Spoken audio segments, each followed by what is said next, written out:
কুয়েতের Sabah health district এলাকায় একটি হাসপাতালের কাছে এক ভয়াবহ ঘটনায় এক বাংলাদেশি নিহত ও আরও দুজন গুরুতর আহত হয়েছেন।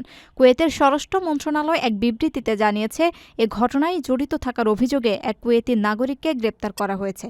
প্রাথমিক তদন্তের বরাত দিয়ে নিরাপত্তা সূত্রগুলো নিশ্চিত করেছে, অভিযুক্ত ব্যক্তি নিছক দুর্ঘটনা নয়, বরং ইচ্ছাকৃতভাবে ওই ৩ বাংলাদেশিকে গাড়ি দিয়ে চাপা দিয়েছেন।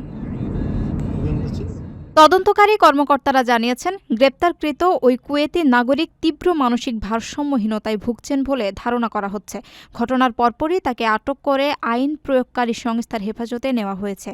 কুয়েত পাবলিক প্রসিকিউশন ইতিমধ্যে তার বিরুদ্ধে পূর্বপরিকল্পিত হত্যার অভিযোগে মামলা দায়ের করেছে এবং ঘটনার গভীরতর তদন্তের জন্য তাকে সংশ্লিষ্ট বিভাগে সোপর্দ করা হয়েছে।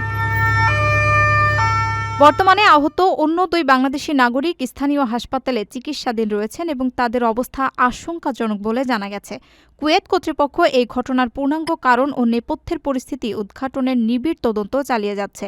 বিদেশের মাটিতে এমন মর্মান্তিক ঘটনায় স্থানীয় প্রবাসী বাংলাদেশি কমিউনিটির মাঝে শোক ও উদ্বেগের ছায়া নেমে এসেছে।